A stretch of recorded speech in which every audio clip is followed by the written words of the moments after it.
안녕하세요. 백기라입니다. 스마트한 세상을 살아가기 위해서는 스마트한 개인도 돼야 되지만 우리가 일에 있어서도 스마트한 인재가 또 돼야 되지 않겠습니까? 제가 여러 가지 분야에 대해서 스마트한 인재가 될 수 있도록 또 10회의 강의를 준비를 했는데요.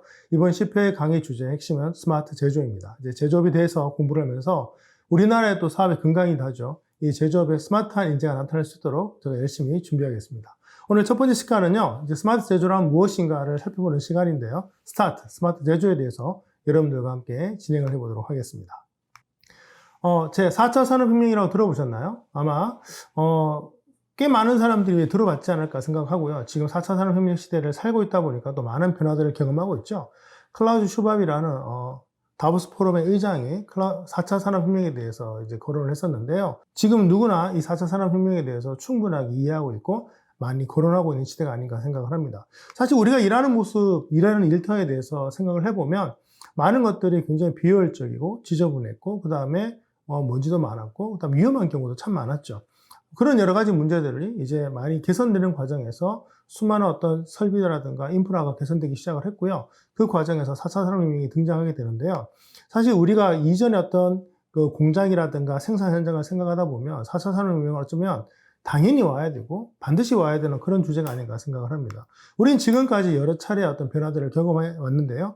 4차 산업혁명은 대표적으로 인터넷과 반도체 기반 위에서 형성되고 있고 빅데이터라든가 인공지능, 그다음에 사물 인터넷 이런 요소들이 결합이 되면서 우리 제조 현장 일하는 일터를 완전히 바꾸고 있는 그런 주제라고 얘기를 드릴 수가 있겠습니다. 몇 가지 저희가 특징들을 살펴본다면요. 대표적인 것이 바로 디지털로 완벽한 전환이라고 얘기할 수가 있는데요. 사물 인터넷이라든가 이런 것들은 인터넷 기반 하에서 일단 움직이는데 모든 사물에 예를 들면 센서를 심어서 그 전체를 연결하는 디지털 전환의 획기적인 어떤 그 변화가 시작이 되는 부분 중에 하나가 디지털로의 전환이라고 말할 수가 있고요. 그 과정에서 대표적인 게 수많은 요소들, 즉 사물 인터넷이라고 얘기하잖아요. IPv6 같은 어떤 개념들을 통해서 모든 사물들이 연결되고 이 연결된 사물들의 어떤 네트워크를 통해서 새로운 차원의 어떤 비즈니스를 도모할 수 있는 게 바로 4차 산업혁명이라고 할 수가 있겠습니다. 또한 많은 것들이 네트워크화 되고 데이터화가 되고 또 연동되면서 생산입부터 소비까지 이 모든 과정들이 연동될 수가 있고 지금까지는 생산하기 위해 생산한 것들이 판매되는 과정이 굉장히 단절되어 있었다면 그런 과정이 이제 일체화되어서 궁극적인 목표죠. 실제로 주문을 먼저 받고 생산해서 즉시 생산 즉시 판매가 가능해질 수 있는 것도 4차 산업혁명의 특징이라고 할 수가 있겠습니다. 어마어마하게 많은 데이터들이 움직이죠. 그 다음에 많은 어떤 요소들이 움직이기 때문에 기존의 네트워크 속도로는 감당할 수 없기 때문에 광통신이나 이런 어떤 유선망도 발달하게 되고요. 5G, 6G 같은 어떤 새로운 차원의 무선 통신망도 발달하는 것이 4차 산업혁명의 특징이라고 말할 수가 있고 스마트 제조의 특징이라고 말할 수가 있겠습니다.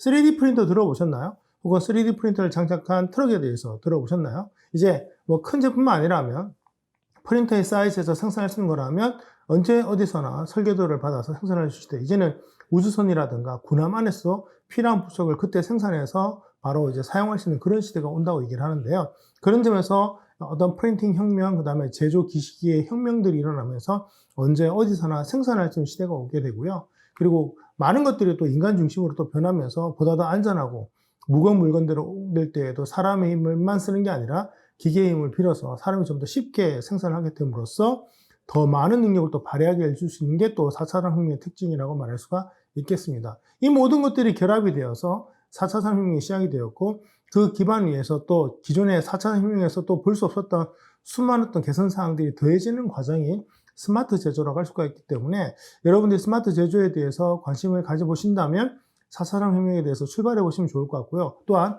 4차 산업혁명을 좀 알고 계신다 할지라도 그 4차 산업혁명이 스마트 제조를 모두 다 또 대변하는 건 아니고요. 이제 현재이고 미래의 모습을 얘기한다면 우리가 소위 말하는 스마트 제조로 이제 거론되어야 되지 않나 생각을 합니다. 정리해 본다면 모든 것들이 디지털화되고 모든 것들이 연결되고 그다음에 생산부터 판매까지 모든 과정이 연결되고 조화가 됨으로써 지금까지 우리가 제조업을 바라보는 어떤 그런 시각들을 완전히 송두리째 바꿔놓을 수 있는 어떤 혁명 같은 상황이 이 4차 산업혁명 위에 스마트 제조라고 할 수 있고요. 언제 어디서나 생산하고 안전하고 좀 더 편리하게 좀 더 뛰어난 어떤 작업 역량을 발휘할 수 있는 근로자들을 만날 수 있는 시대 역시도 스마트 제조라고 할 수가 있겠습니다. 앞으로 우리가 이제 만나봐야 될 수많은 스마트 제조의 여러 가지 주제들에 대해서도 여러분들과 깊이 나누겠지만 이러한 중요한 포인트들을 염두에 두고 4차 산업혁명과 스마트 제조를 바라보신다면 여러분들이 좀 더 이 강의에서 다루지 못한 영역까지도 배울 수 있는 계기가 되실 것 같고요. 또 너무 많이 또 나타나는 수많은 정보들에 의해서 혼란을 겪지 않을 수 있는 좋은 방법이 되지 않을까 생각을 합니다. 중요한 건 이제 스마트 제조가 이제 거의 대부분 나라들의 어떤 제조업의 어떤 혁신 과정이 있기 때문에 스마트 제조를 통해서 우리나라의 많은 제조 경쟁력이 또 많은 기업들의 제조 경쟁력이 높아졌으면 하는 바람입니다.